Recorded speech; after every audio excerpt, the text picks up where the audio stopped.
आदरणीय मुख्यमंत्री को दोबारा बहुमत से चुनकर आने के लिए भी धन्यवाद।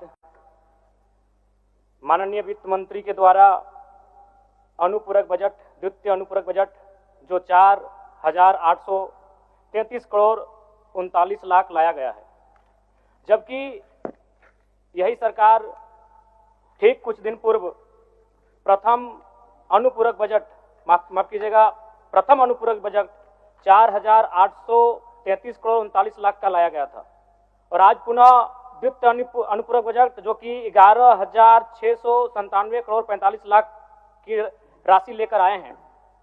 तो महोदय, जब पूर्व में हमारे पास जो निर्धारित राशि होती है और उन राशि को अगर हम खर्च नहीं कर पाते हैं तो फिर ऐसे बजट का एक दिशा का होना और राज्य की दिशा का अलग होना कहीं ना कहीं इस चरितार्थ को हम लोग उदाहरण के रूप में प्रस्तुत करते हैं।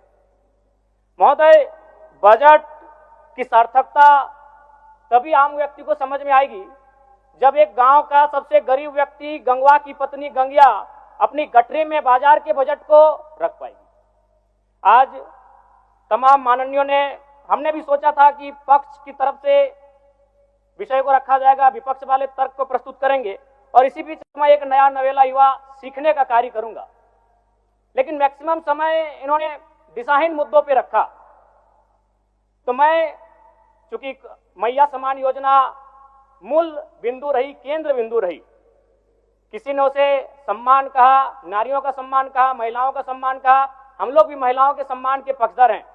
हमारे एक भाई कह रहे थे कि 2,500 रुपए की राशि जब एक स्कूल कॉलेज में पढ़ने वाली बहन को दिया जाएगा तो उससे वो स्कूल कॉलेज कागज, कॉपी, कलम की सामग्री लेगी।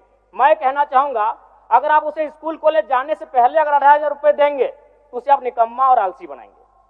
यदि आपको उस राशि को देना है तो उसके स्कूल कॉलेज जाने के बाद दीजिए, स्कॉलरशिप के रूप में दीजिए।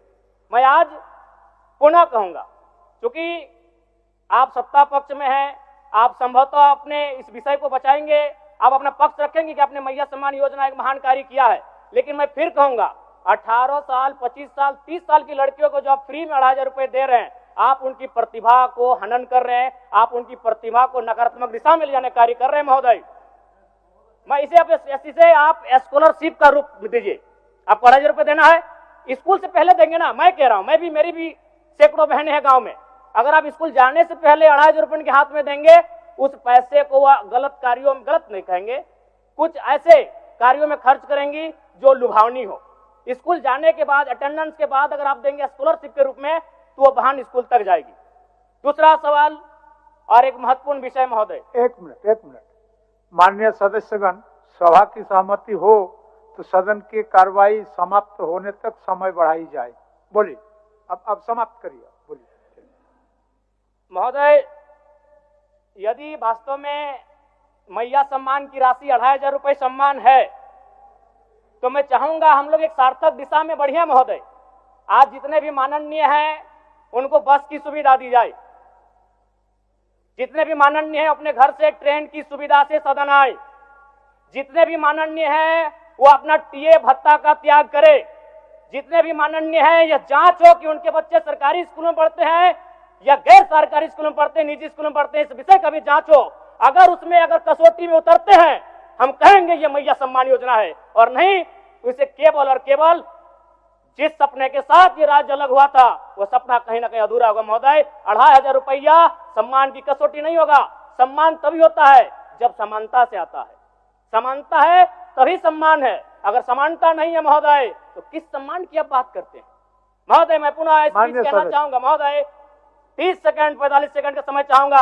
आदरणीय परम श्रद्धेय, सीजीएल का मामला अभी भी गर्म है। यदि सरकार को लग रहा है वो सच्चे हैं तो सांच को आंच क्या करा लीजिए जांच, सांच को आंच क्या करा लीजिए जांच। और अब कब तक बहाना दीजिएगा कि ये विपक्ष की साजिश है? विपक्ष के सारे पे छात्र सड़कों पे नहीं है, सपने टूट रहे हैं, सपने नेशनल नाबूद हो रहे हैं, इसीलिए छात्र सड़कों पर है। और याद रखिएगा, उनके सपनों के बीच कोई आएगा, पहाड़ आए, दरिया आए या चट्टान आए, छात्र टकराएंगे। महोदय, मैं फिर कहूंगा, यदि आप सच हैं तो सच को आंच क्या कराइए जांच, सीजीएल की जांच हो। मैं पुनः कहूंगा,